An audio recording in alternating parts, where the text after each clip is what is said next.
Olá, meu nome é Natália, eu sou bolsista pesquisadora do LAIS e hoje eu estou de volta para falar um pouco com vocês sobre a cárie e a fluoterapia. Falaremos hoje sobre a cárie dentária e a fluoterapia, a visão geral da cárie, a etiologia da cárie, a desremineralização, progressão da cárie, controle da cárie, a dinâmica de ação do fluoreto no equilíbrio da solubilidade, o papel do fluoreto na prevenção da cárie dental e os meios de utilização do fluoreto na prevenção da cárie dental. Para começar, vamos falar sobre a cárie dentária e a fluoterapia. Bom, para começar nossa conversa, cabe citar que a cárie dentária é definida pela Organização Mundial de Saúde, a OMS, como um processo patológico localizado de origem externa que se inicia depois da erupção dentária. E ele determina o amolecimento do tecido duro do dente e evolui até a formação de uma cavidade. Agora, explicando mais a respeito, a cárie dentária é uma doença multifatorial que resulta da combinação de três principais fatores: o hospedeiro, a microbiota e o substrato. Entretanto, ela não pode ser explicada meramente por uma relação causal entre esses três fatores. Ela é resultado de interações mais complexas, envolvendo múltiplos determinantes que interferem nos fatores principais e, a menos que seja cuidadosamente controlada, continuará a progredir e se desenvolver.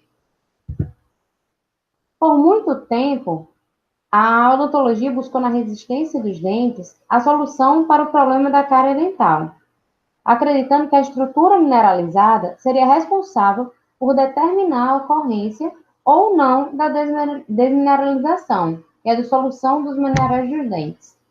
Entretanto, quando o dente irrompe na boca, ele estabelece com o meio bucal uma condição extremamente dinâmica, a qual é responsável pelas modificações que sofrerá, podendo se manter como está, perder ou ganhar minerais. Essa interação, ela se baseia em eventos físico-químicos que ocorrem entre o esmalte, a saliva e o biofilme dental, causados por diferentes condições de equilíbrio mineral entre eles.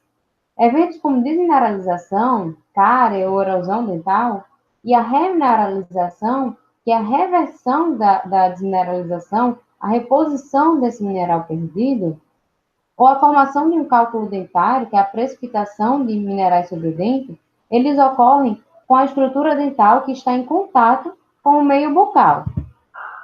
Sendo o desenvolvimento da cárie decorrente do acúmulo de bactérias sobre os dentes e da ingestão frequente de açúcar, as medidas primárias para o seu controle seriam a desorganização periódica da placa dental bacteriana e a disciplina no consumo de carboidratos fermentáveis.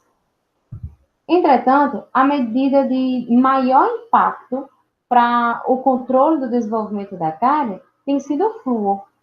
Embora o seu uso isolado não impeça o desenvolvimento da cárie, como muitos acham, e apenas reduza sua progressão, o declínio mundial da manifestação da doença, ela tem sido atribuído ao uso abrangente de uma ou de outras formas de uso do flúor. Em acréscimo ao efeito relevante, porém limitado, do benefício do uso isolado do flúor, o aumento da prevalência de fluorose dental tem geralmente sido observado concomitantemente, com a redução da cárie atualmente constatada. Então, considerando esses fatores citados, surgem algumas dúvidas que eu tentarei esclarecer no decorrer dessa web palestra. O microecossistema bacteriano do biofilme dental, ele apresenta uma série de características fisiológicas. A produção de ácido por meio da metabolização de nutrientes pelas bactérias do biofilme e consequente baixa do pH é o fator responsável pela desmineralização do tecido dentário, que pode resultar na formação da lesão da cárie. É importante ressaltar, no entanto, que o processo de desmineralização que ocorre na superfície dentária, na presença de carboidratos fermentáveis, é um processo fisiológico. A atividade metabólica das bactérias do biofilme, decorrente da disponibilidade de nutrientes, causa constante flutuação do pH E, como consequência, a superfície dentária coberta por biofilme vai experimentar perda mineral e ganho mineral. Esse processo de desremineralização dos tecidos dentários é onipresente. Porém, frente a um aumento no consumo de carboidratos fermentáveis, especialmente no aumento da frequência, a produção de ácido se intensifica e os eventos de desmineralização não são compensados pelo de remineralização. Dessa forma, é que a lesão da cárie se forma quando o resultado acumulativo de processo de desremineralização acarreta uma perda mineral. Os sinais da doença cárie podem ser distribuídos em uma escala que inicia com a perda mineral em nível ultraestrutural até a total destruição do dente. Essa afirmativa, acrescida do fato de que o processo de desremineralização é um fenômeno natural que não pode ser prevenido devido ao metabolismo constante no biofilme dental, dá origem à seguinte pergunta que está aí na tela: o que é a cárie dental? A cárie dentária ela é um processo multifatorial na qual várias características genéticas, ambientais e comportamentais interagem.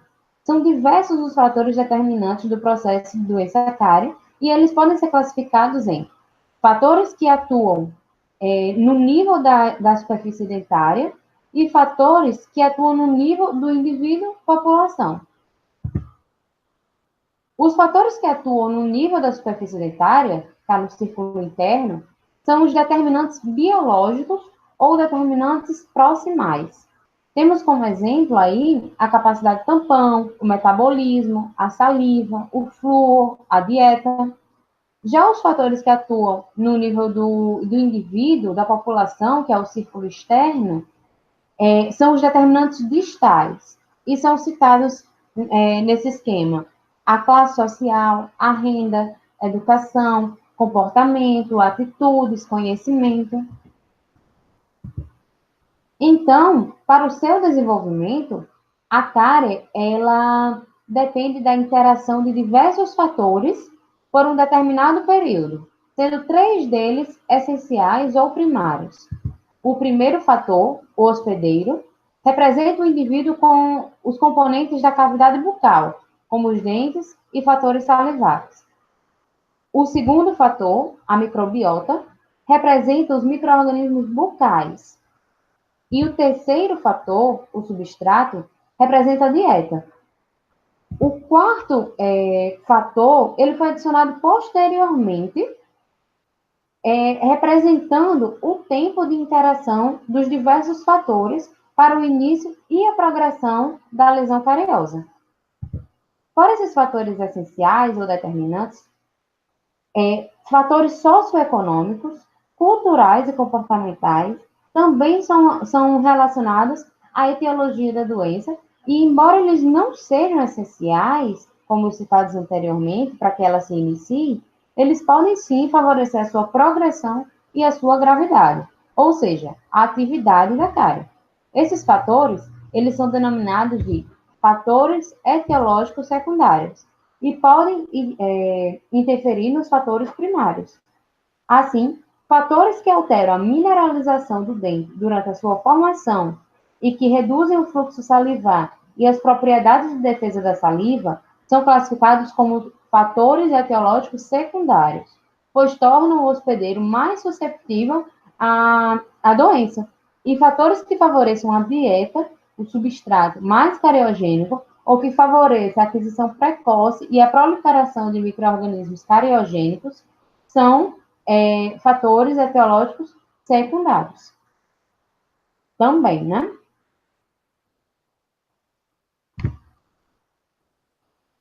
Falando agora sobre cada um, vamos começar pelo hospedeiro.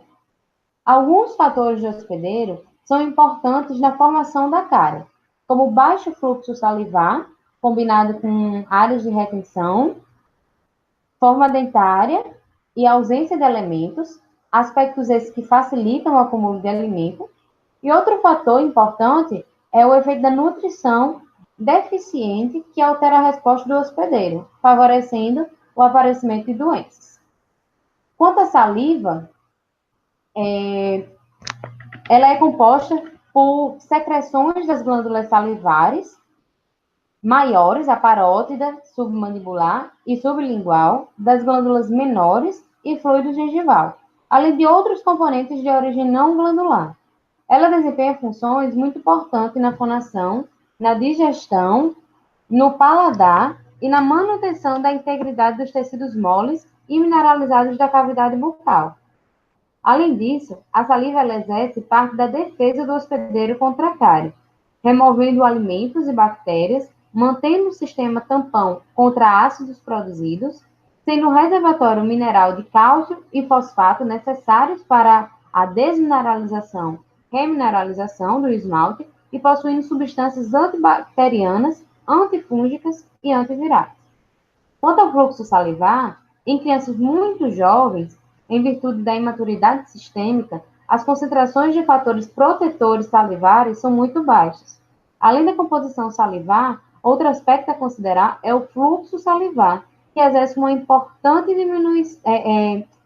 uma função importante na diluição e eliminação de substâncias introduzidas na cavidade bucal. Este é um processo fisiológico, usualmente referido como taxa de limpeza salivar ou limpeza bucal. O biofilme dentário, ele é formado por micro-organismos aderidos às superfícies dentais, imersos em matriz extracelular, e a sua formação é um processo complexo que envolve interação entre os micro-organismos e estas superfícies, tendo vários fatores que podem influenciar nesse mecanismo. Dentre as bactérias potencialmente odontopatogênicas presentes no biofilme, destaca-se o Streptococcus do grupo Mutans, muito importante na iniciação da cárie dentária. Estes micro-organismos, eles são acidogênicos, ou seja, eles produzem ácidos. São acidúricos, ou seja, sobrevivem em um pH ácido e metabolizam a sacarose, além de produzir polissacarídeos intracelulares que têm a função de reserva de nutrientes, e os extracelulares, que auxiliam na aderência da superfície dentária. A higienização ineficiente, ela vai facilitar o acúmulo do biofilme dentário, que é associado com a frequente ingestão de alimentos açucarados, açucarados e o fluxo salivar reduzido, vai facilitar a formação de um substrato favorável para a formação da cárie. A dieta, ela é um dos fatores essenciais na etiologia da cárie, influenciando na composição e no metabolismo do biofilme e atuando como substrato para os micro-organismos da cavidade bucal. Para analisar seu potencial cariogênico, 4 aspectos devem ser considerados. A composição, destacam-se os açúcares extrínsecos, né? Em particular a sacarose, a frequência, a consistência e o horário da ingestão. O aumento da frequência do consumo de açúcar e a consistência dos alimentos estão relacionados consideravelmente ao desenvolvimento da cárie. Entretanto, a relação entre a quantidade de açúcar consumido e o desenvolvimento de lesões da cárie não está bem estabelecida. Ou seja, para a odontologia, que fique claro isso, certo? E que para a odontologia, é melhor que se coma uma caixa de chocolate de uma única vez do que parcelado durante o dia. Deixando claro que a nível odontológico, certo, pessoal? Não a nível nutricional. Quanto ao horário da ingestão dos alimentos, como durante o sono o fluxo salivar ele é diminuído devido à falta de estímulo, se não for realizada a higienização oral adequadamente, tem-se um ambiente muito favorável ao desenvolvimento da cárie. Por isso é tão recomendado que façamos uma higiene bucal muito boa antes de dormir. No início, eu falei um pouco sobre a desremineralização, mas sem explicar exatamente do que se tratava. Então, vamos agora ver mais a respeito desse processo, tá certo? Para o melhor entendimento, cabe citar que o esmalte ele não é uma estrutura compacta e impermeável. Sua morfologia topográfica é a de uma membrana eficientemente mineralizada contendo poros que facilitam o relacionamento íntimo do esmalte dental com a dentina e com o meio ambiente bucal. Além disso, o esmalte não é metabolicamente inativo. Ao contrário, ele apresenta um elevado metabolismo de trocas iônicas que são facilitadas por esses poros. O adequado entendimento dessa distribuição microanatômica do esmalte é importante para a compreensão dos fenômenos que se traduzem no processo de desmineralização e remineralização. O estágio de equilíbrio dinâmico, ele se caracteriza por equilíbrio nas trocas iônicas que se verificam entre o esmalte e o meio ambiente. Em outras palavras, a quantidade de íons perdidos pelo esmalte, a desmineralização, é igual ou semelhante àquele que o meio ambiente lhes fornece, a remineralização. Nessa situação, embora se verifique a permanente atividade de troca iônica entre o esmalte e o meio, não existe ganho ou perda final. Poderíamos dizer, então, que a desmineralização é igual à remineralização. Este equilíbrio, presente durante o estágio do equilíbrio dinâmico, ele poderá ser rompido se, por exemplo, houver uma acentuada ou prolongada ingestão de carboidratos, sem imediata limpeza dos dentes e anexos. Nessa situação, os açúcares disponíveis eles serão metabolizados pelas bactérias acidogênicas da placa dental e assim serão formados ácidos que vão se difundir na placa, no biofilme, né, dental, e em todas as direções e sentidos. O pH ele bate na intimidade da placa e os ácidos que se difundiram no sentido da saliva determinam também uma queda no pH desta. 5 minutos após a ingestão dos carboidratos, o pH do biofilme dental, da placa bacteriana, ele pode atingir 4,8, 4,0 e até menos. Nessa situação, e como o pH crítico para a dissolução da apatita é de 5,5, os ácidos que estão em contato com o esmalte, eles rompem as ligações moleculares da estrutura de hidroxiapatita, liberando grandes quantidades de íon cálcio e radicais fosfato. Estes tanto ficam disponíveis para a metabolização das bactérias da placa, como se difundem em direção à saliva. Essa perda de minerais da estrutura do esmalte significa a diminuição do tamanho dos cristais individualmente e o alargamento dos espaços intracristalinos, aumentando a porosidade. Ao mesmo tempo que isso acontece, e em função da alta atividade combinatória desses íons, também se verifica alguma nova ligação no sentido da placa para o esmalte, entre o biofilme e o dente. Entretanto, a desproporção entre as duas situações é muito grande. Há muito mais desmineralização, perda de íons pelo esmalte, do que a remineralização, ganhos de íon pelo esmalte. Mas o início do processo cárie, nesta etapa, ela ainda não é detectável clinicamente, apenas teve início o processo.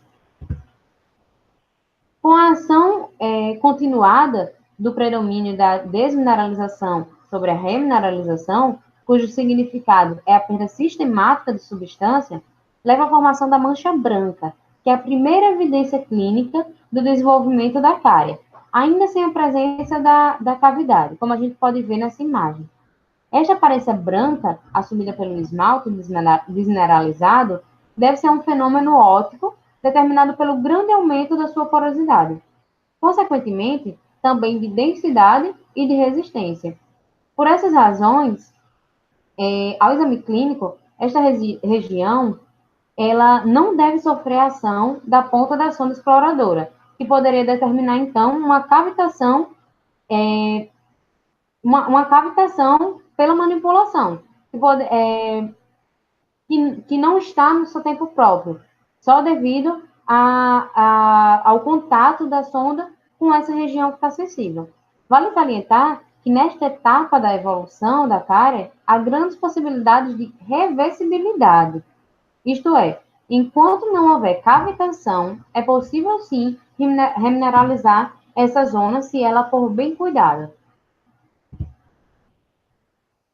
Partindo da situação anterior, onde estamos diante de um quadro de desmineralização, temos a seguinte continuação. A presença de ácidos junto à saliva proporciona uma estimulação das glândulas salivares, determinando um aumento do fluxo salivar e promovendo uma lavagem mais acentuada junto às estruturas dentais, o que se traduz em uma ação mecânica de limpeza.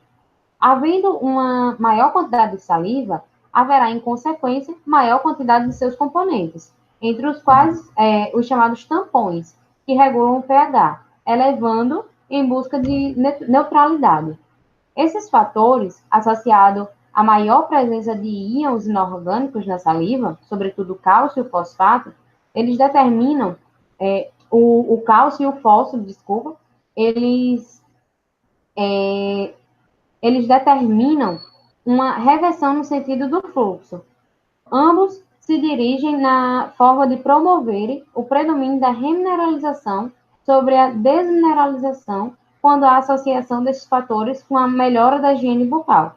Ou seja, o fenômeno de remineralização será favorecido, por exemplo, pela remoção, pela desorganização do biofilme dental e exposição do esmalte dentina à saliva.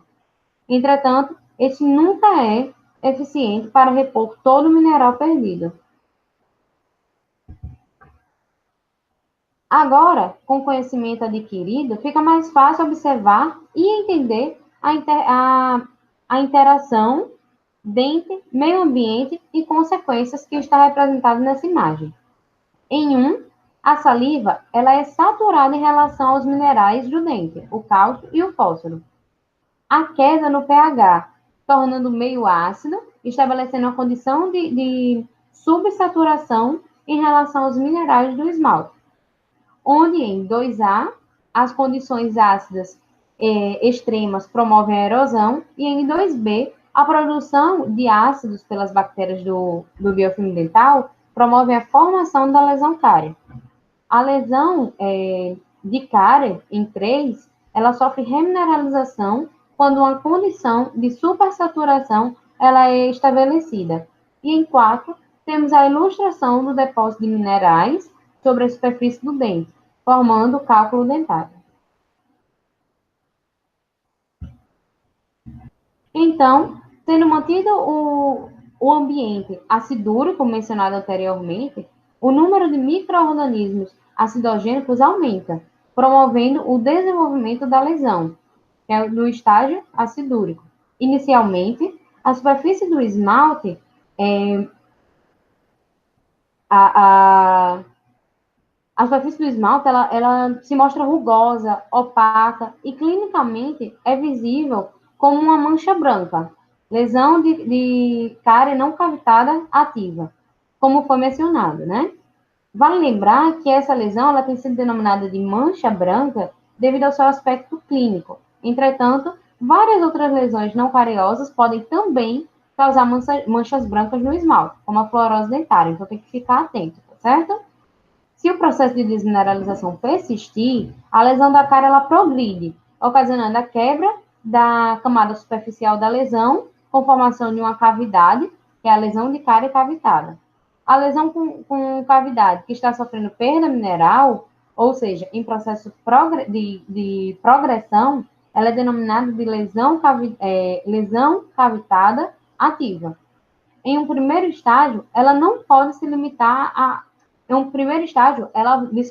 ela pode se limitar somente ao esmalte, apresentando um aspecto rugoso clinicamente e opaco, ou pode progredir atingindo a dentina, como temos aí nas imagens, na sequência de imagens, que se mostra amolecida, com aspecto úmido e geralmente de coloração amarelada. A continuação desse processo levará à necessidade de um tratamento endodôntico ou até mesmo da exodontia. O mesmo processo de desequilíbrio entre os eventos de desremineralização que ocorre na interface entre o biofilme e o esmalte dentina coronária pode também ocorrer na raiz do dente, que na interface entre o biofilme e o cemento radicular, né, a dentina radicular, formando uma lesão de cárie radicular. Para que esse tipo de lesão se desenvolva, é necessário que a raiz dentária ela esteja exposta ao ambiente bucal. É preciso que tenha havido uma recessão gengival e que essa raiz seja exposta por periodontite, por uma recessão devido à agressão mecânica ou por outro fator. Uma vez que um adequado controle do biofilme seja estabelecido e o indivíduo modifique seus hábitos alimentares com a adoção de uma dieta com consumo moderado de carboidratos, o equilíbrio entre o processo de desmineralização ele se restabelece e a perda mineral ela é então controlada. A progressão das lesões da cárie ela é paralisada e as suas características clínicas são modificadas, assumindo características de inatividade.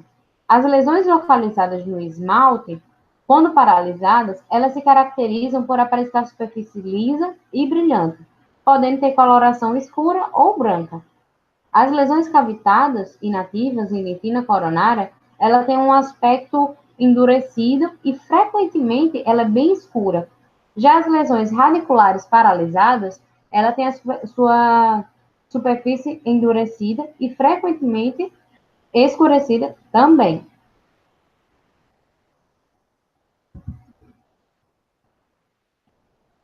Considerando que os efeitos observados nos dentes são principalmente resultados da sua interação com o meio bucal e não de sua composição mineral, para que um agente interfira com os processos de desmineralização e remineralização, ele deve preferencialmente estar presente no meio bucal.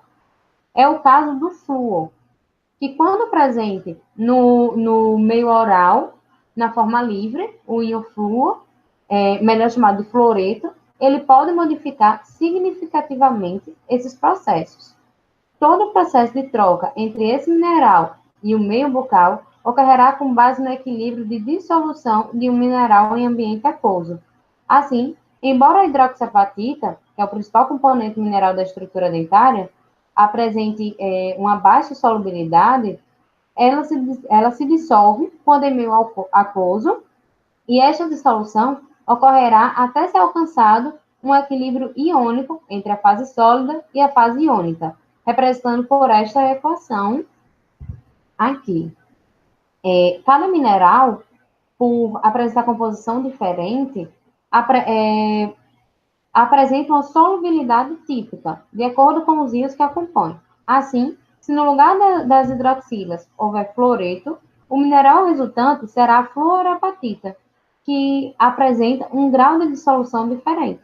Por outro lado, a fluorapatita colocada em solução aquosa, ela também se solubilizará, de acordo com essa segunda equação. A fluorapatita é um mineral mais estável que a hidroxiapatita, possuindo menor constante de produto de solubilidade, menor KPS.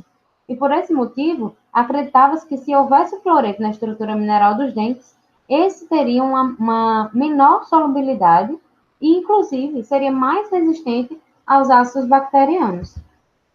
Entretanto, a sua concentração no esmalte de quem ingeriu fluoreto durante a formação dental é muito pequena, podendo-se dizer que o mineral presente é, na verdade, uma apatita fluoretada, um mineral este que apenas 5 a 10% das hidroxilas estão substituídas por fluoreto, não sendo capaz de diminuir a solubilidade do esmalte. Além disso, apenas na superfície do esmalte, a concentração de fluoreto no mineral é alta, diminuindo gradativamente na direção do seu interior. Assim, o efeito principal do fluoreto na prevenção da cárie dental, ele deve ser atribuído à sua ação no meio bucal durante os processos de desmineralização e remineralização a que o esmalte está sujeito. Isso acontece porque, da mesma forma que a hidroxiapatita, a fluorapatita ela tem sua solubilidade governada pelas concentrações dos íons que a compõem, ou seja, cálcio, fosfato, fluoreto no meio bucal. A concentração de fosfato é grandemente influenciada pela diminuição do pH, como já foi descrito. Assim, mediante a diminuição do pH, também a fluorapatita se dissolverá. Entretanto, independente do pH, a fluorapatita ela é sempre menos solúvel do que a hidroxiapatita. Então, quando o pH cai abaixo do crítico, que é o 5,5, para a dissolução do mineral mais solúvel, né, a hidroxiapatita, na presença de apenas 0,02 ppm de flúor no meio, este ainda se mantém supersaturado em relação à fluorapatita, de tal forma que nessa faixa de pH, ao mesmo tempo que um mineral se dissolve, a hidroxiapatita, para satisfazer o seu KPS, o outro sofre precipitação iônica, a fluorapatita. Nesse processo, não há a formação de novos cristais de minerais, mas aqueles parcialmente desmineralizados, eles são então preenchidos com a fluorapatita que se precipita. Apenas abaixo de 4,5, que é considerado o pH crítico para a fluorapatita, ocorrerá a sua dissolução. Consequentemente, se o pH ele ficar entre 5,5 e 4,5, haverá dissolução da hidroxiapatita. Mas se houver flúor no meio, haverá a precipitação da fluorapatita, fazendo com que a perda líquida de mineral seja menor do que a ocorrida na ausência do flúor no meio. Por esse motivo, é relevante a manutenção do fluoreto constantemente no meio bucal, mantendo este meio supersaturado em relação à fluorapatita. Este é o princípio básico envolvido especificamente no mecanismo de ação do fluoreto na redução de desmineralização do dente. Embora pareça pouco relevante, o benefício trazido por essa pequena alteração na queda do pH, necessária para que ocorra perda mineral líquida, é um dos fatores responsáveis pela significante diminuição nos índices de cárie em população que utilizam fluoreto, independente do meio de escolha. O importante efeito do fluoreto na prevenção de lesões de cárie, ele foi descoberto no início do século passado, ao se pesquisar as causas dos dentes manchados, dentes mosqueados, onde descobriu-se que era devido ao excesso de fluoreto na água consumida e foi verificado que os pacientes comprometidos, ele tinham menos lesões de cárie. Dessa forma, o fluoreto, ele foi tido como um agente preventivo e presumiu-se que seria necessário sua ingestão durante o período de formação dos dentes para que ele tivesse ação anticárie. Porém, como vimos, hoje há o consenso de que o efeito do fluoreto incorporado ao dente ele é secundário e que aquele que é presente na cavidade bucal, livre para interferir no processo de desmineralização e remineralização do esmalte e dentina, é o principal responsável pelo efeito de redução da cárie. O efeito sistêmico secundário, ele pode ser explicado pelo fato de que os dentes, mesmo quando são formados durante a ingestão de fluoretos, eles apresentam uma concentração de fluorapatita muito inferior do que é necessário para uma efetiva diminuição em sua solubilidade. Assim, se o esmalte ele fosse composto exclusivamente de fluorapatita, ele apresentaria uma concentração de fluoreto em torno de 38.000 ppm. Esse valor ele é irreal, pois mesmo na camada mais externa do esmalte, que é a mais rica em fluoreto, a concentração chega no máximo a 3.000 ppm, a qual diminui progressivamente, como a gente viu, quando as camadas mais profundas do dente é analisada. Quando há a formação do biofilme dental, fermentação bacteriana de açúcar e consequente produção de ácidos, a dissolução dos minerais do dente ele tenderá a ocorrer. É importante ressaltar que, nesse caso, a saliva ela continua sendo supersaturada com relação aos minerais dos dentes. Entretanto, a queda do pH no microambiente entre o biofilme e a superfície dental irá, nesse local, favorecer a desmineralização, gerando um fenômeno localizado em relação à superfície dental. Assim, quando o biofilme dental é exposto a algum açúcar fermentável, haverá a produção de ácidos e dissolução de minerais do dente para o biofilme e, posteriormente, deste para a saliva, que o está banhando, né, constantemente. Como já descrito anteriormente, quando tem-se a presença do fluoreto, ao mesmo tempo em que um mineral é dissolvido, o outro é formado e, consequentemente, a perda mineral resultante é menor. Vale lembrar que a fluorapatita ela não é insolúvel. é apenas menos solúvel do que a hidroxiapatita. Como sua solubilidade, ela também é em função de um pH e depende da concentração do flúor no meio, quando o pH ele cai abaixo de 4,5, a concentração de fluoreto no meio bucal teria que ser muito grande para evitar a dissolução da fluorapatita.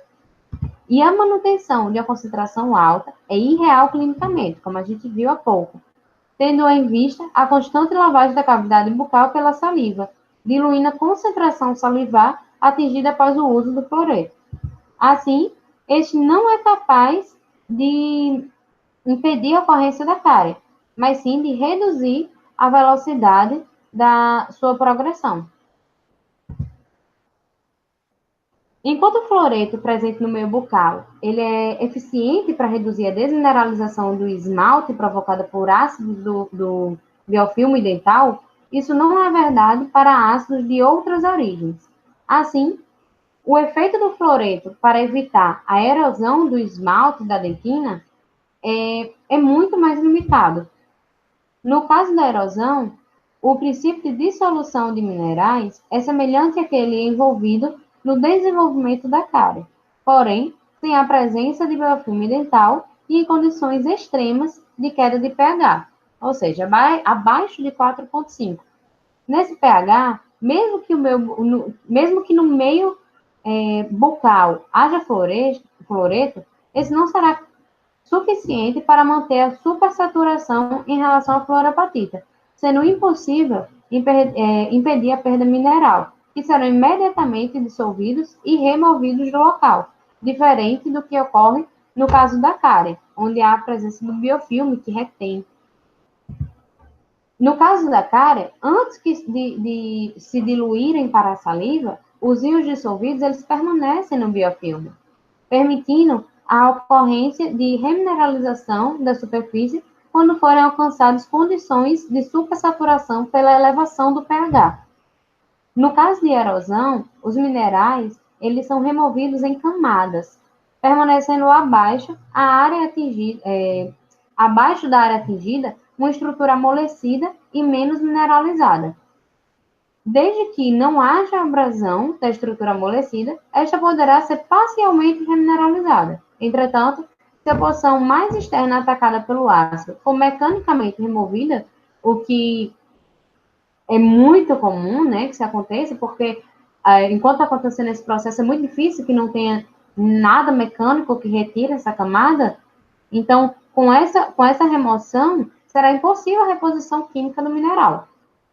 E só a título de curiosidade, dentre as soluções que podem causar erosão, estão diversas bebidas, como sucos de frutas ácidas, refrigerantes, isotônicos, alguns chás, alguns enxaguatórios bucais também, e outros. E o próprio suco gástrico, né? Pois eles apresentam um pH extremamente baixo. E, paralelamente ao pH das soluções, está a sua capacidade tampão, ou seja, a capacidade de manter o pH baixo, mesmo quando há exposição a produtos alcalinos. O suco de laranja é um exemplo. Ele apresenta um pH em torno de 4, mas por apresentar uma alta capacidade de tampão, ele mantém esse pH baixo, ao contrário de outras bebidas de pH até menor, porém com a capacidade de tampão que uma baixa capacidade de tampão, né? Então tem o seu pH aumentado pelo contato com substâncias alcalinizantes que estão presentes na saliva. De acordo com o que vimos até agora, né, o importante em termos de prevenção da cárie é manter o fluoreto constantemente na cavidade bucal. E independente da utilização, seja ela sistêmica ou tópica, o mecanismo de ação será sempre local. Dessa forma, parece irracional a obrigatoriedade da utilização de um método sistêmico como quando já temos outros métodos tópicos disponíveis. Isso deve ser avaliado com critério no caso de regiões que não apresentam água fluoretada, por exemplo, onde ainda hoje se surge, sem necessidade, a utilização de suplementos de fluoreto para suprir a ausência do método sistêmico. Considerando a necessidade de classificar os vários métodos de utilização do fluoreto, e visando eliminar esses erros de interpretação e o mau uso, parece mais razoável classificá-los meramente de acordo com como meio de utilização, incluindo aqueles que abrangem população, que abrange o indivíduo, né, e que também abrange o meio profissional, né, aquele que a gente pode aplicar individualmente, aquele que a gente aplica apenas no consultório. Então, eles são classificados em meios comunitários, são os coletivos, meios de alto uso, os individuais, e os meios profissionais. Os meios comunitários, os coletivos, eles são aqueles utilizados em nível comunitário, abrangendo a população. Entre eles estão a água fluoretada, o sal fluoretado e o leite fluoretado. Como são utilizados por toda a população de uma região, cidade ou país, apenas um deve ser adotado, para não causar o excesso da ingestão do fluoreto.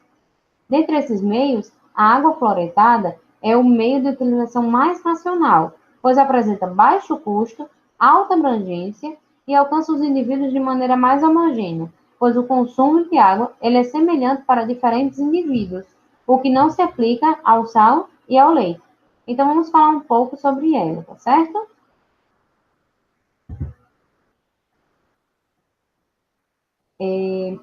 A água fluoretada.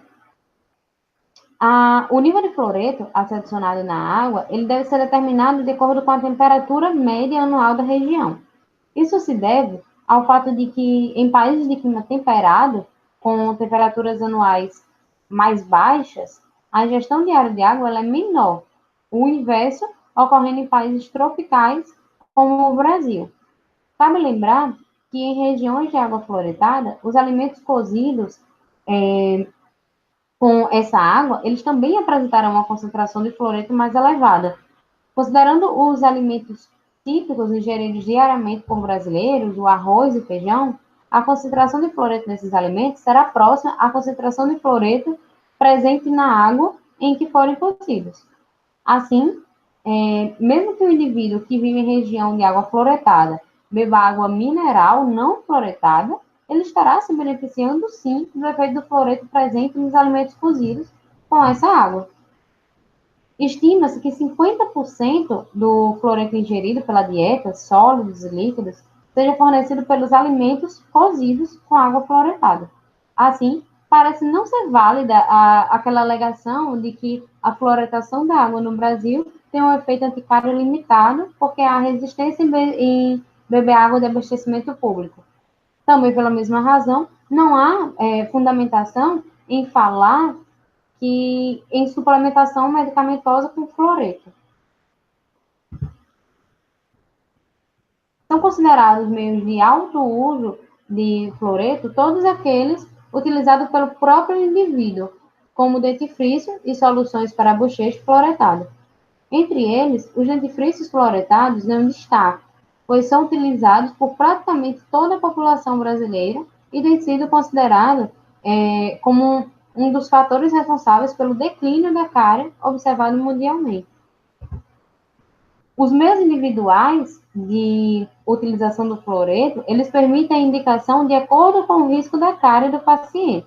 Assim, em pacientes com boa higiene bucal e a dieta adequada, não é necessária a indicação de nenhum outro método de uso de fluoreto, além dos dentifrícios fluoretados.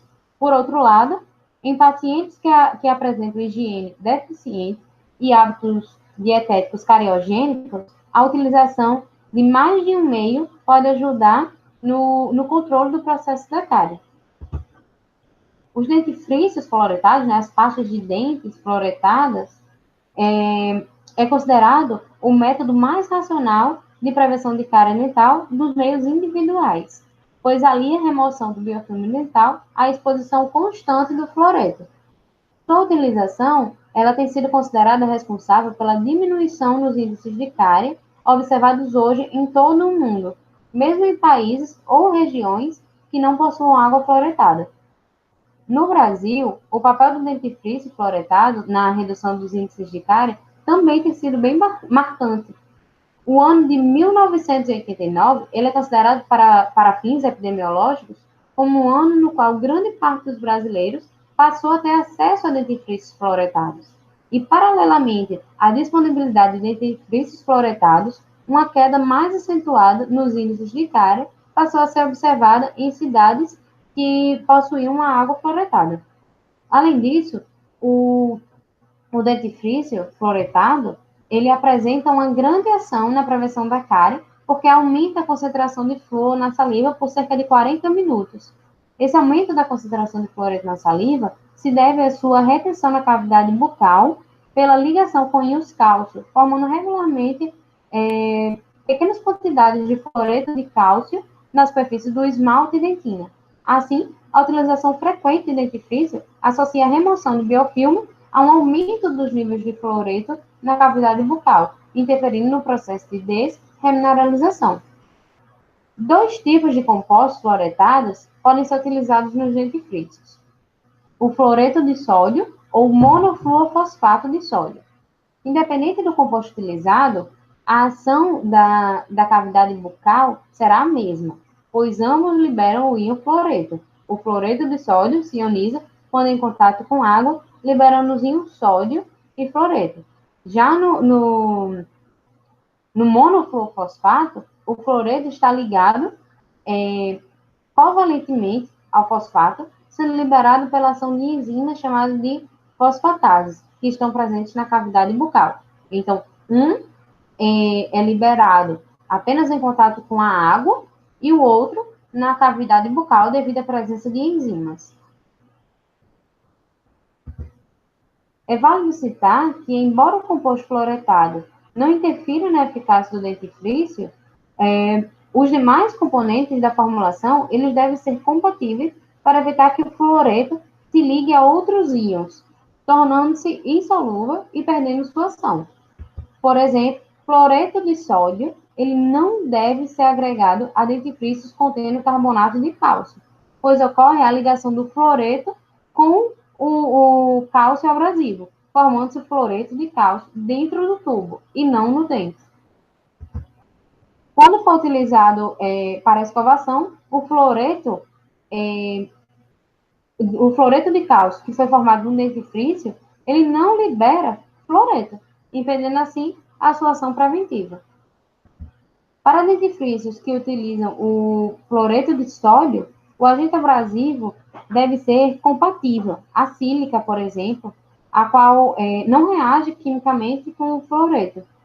Por outro lado, o carbonato de cálcio ele pode ser utilizado como abrasivo nos dentifrícios de monofluorfosfato, pois este último ele não libera fluoreto quando na cavidade pois este último ele só libera fluoreto quando na cavidade bucal, não permitindo a sua reação com o cálcio no abrasivo dentro do tubo.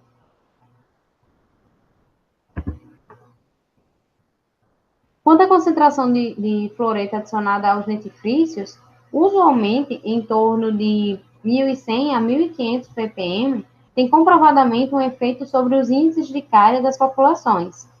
No Brasil, a legislação que regulamenta os dentifrícios, ela determina apenas que eles tenham no máximo 1.500 ppm de flúor, segundo a Anvisa. Porém, infelizmente, a legislação ela não exige que esse flúor ele seja solúvel, ou seja, esteja na sua forma de íon flúor, esteja como fluoreto, ou íon monofluorfosfato, o que tem importância para a prevenção, como a gente já viu. Assim, pela atual legislação, é possível agregar fluoreto de cálcio ao dentifrício e vendê-lo como fluoretado, mesmo que não haja liberação do fluoreto durante a escovação e, portanto, a sua ação preventiva seja comprometida. Entretanto, felizmente, estudos periódicos, eles têm mostrado que a concentração de fluoreto solúvel na maioria dos dentifrícios presentes no Brasil está de acordo com o ideal em termos de prevenção. Os pacientes que se apresentem em fase de risco para o desenvolvimento da cárie, eles podem precisar de uma maior exposição ao fluoreto do que aquela proveniente só dos dentifrícios. Nesse caso, a utilização de soluções fluoretadas pode ser indicada como, por exemplo, para pacientes sob tratamento ortodôntico. Usualmente, Utilizam-se as concentrações de 225 ppm de fluoreto, a solução de fluoreto de sódio a 0,05% para uso diário, ou 900 ppm de fluoreto, que é uma solução de fluoreto de sódio a 0,2% de uso semanal.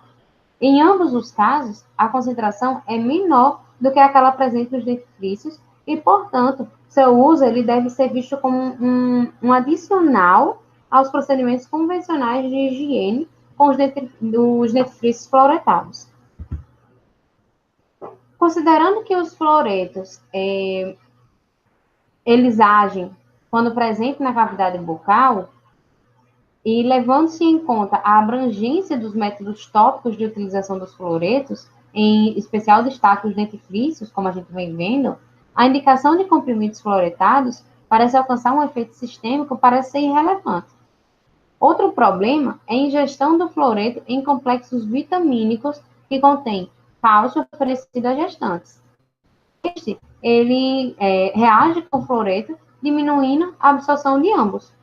Embora a diminuição na absorção de fluoreto não traga nenhuma consequência séria, a diminuição da absorção de cálcio, sim, pois este é extremamente importante para a gestante. Além disso, nenhum estudo comprovou a eficiência da ingestão de fluoreto durante a gravidez, na diminuição da incidência da cárie em dentes descidos, e nenhuma organização internacional recomenda a sua prescrição. De acordo com as recomendações sobre o uso de produtos fluoretados no âmbito do SUS, em função do risco de cárie dentária, elaboradas por um grupo de trabalho da Secretaria de Saúde do Estado de São Paulo, a prescrição de medicamentos fluoretados no período pré-natal, ele não traz nenhum benefício que justifique a sua indicação, e o pós-natal tem indicação muito limitada. Falando agora sobre os meios profissionais. A justificativa para a indicação da aplicação profissional de fluoreto em acréscimo aos meios de alto uso baseia-se na necessidade de aumentar a quantidade de fluoreto presente na cavidade bucal, no caso de pacientes em atividade de cárie. A aplicação profissional utiliza fluoreto em altas concentrações.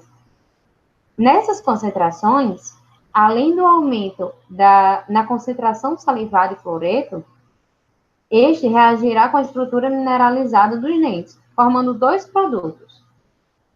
A fluoropatita, que é depositada, ela é depositada principalmente na camada superficial do esmalte, como a formação de novos cristais de fluoropatita é muito difícil, né? Como é muito difícil, ela será depositada em cristais pré-existentes, aumentando a concentração de fluoreto na apatita fluoretada. E o fluoreto de cálcio, que é depositado na superfície do dente íntegro e no interior daquele com lesão de cárie, ou mesmo no biofilme dental, sob a forma de glóbulos. Esses glóbulos, eles ficam cobertos por uma camada de fosfato proveniente da saliva, que lhes confere certa estabilidade. Entretanto, o fluoreto de cálcio, ele é solúvel. Quando o pH cai, a camada de fosfatos se deteriora, liberando íons cálcio e fluoreto para interferirem com o processo de desmineralização. O aumento do pH, ele paralisa esse processo de liberação, conservando parte dos glóbulos para novos episódios de produção de ácido. Assim, o fluoreto de cálcio funciona como uma reserva de fluoreto que é liberada quando mais necessário, ou seja, durante a queda de pH. Isso justifica a indicação de meios profissionais de aplicação do fluoreto em pacientes de alto risco de cárie. Cabe lembrar, no entanto, que as reservas de fluoreto de cálcio elas se esgotam em alguns dias, a depender da frequência dos eventos de queda de pH.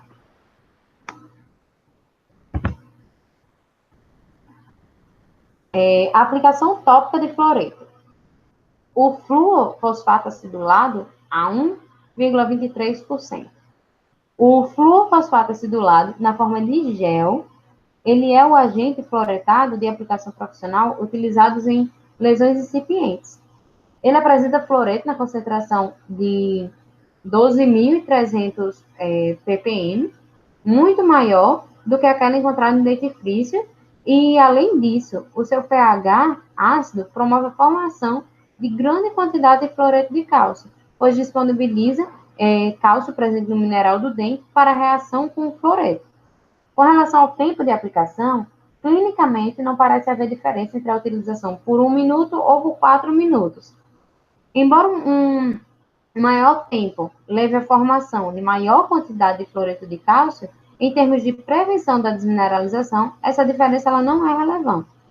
Com relação ao tempo de 30 minutos após a escovação, quando se recomenda não beber ou não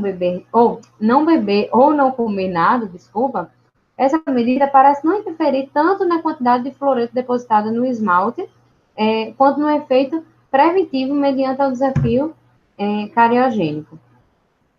Agora, sobre o fluoreto de sódio neutro, né, a 2%. A utilização do fluoreto em gel acidulado, ele pode promover uma erosão nas restaurações estéticas de resina composta ou de porcelana, se aplicado regularmente. Assim, como alternativa, pode-se lançar a mão do gel neutro de fluoreto de sódio. A concentração de fluoreto nesse produto é de 9.000 ppm, um pouco menor do que o acidulado. Além disso, por ser neutro, a formação de fluoreto de cálcio após a utilização do gel é menor do que após a utilização do gel acidulado. Quando não temos uma cárie, uma lesão da cárie tão incipiente, quando ela é um pouco mais avançada, o ideal é que utilizemos o neutro. Verniz fluoretado. O verniz fluoretado, ele é utilizado alternativamente à aplicação do fluoreto em gel, podendo ser aplicado localmente em áreas com atividade de cárie, por exemplo. Trata-se de uma suspensão de fluoreto de sódio em solução alcoólica de resinas naturais, né? E a concentração de fluoreto de sódio no produto é de 5%, que corresponde a 22.600 ppm de fluoreto.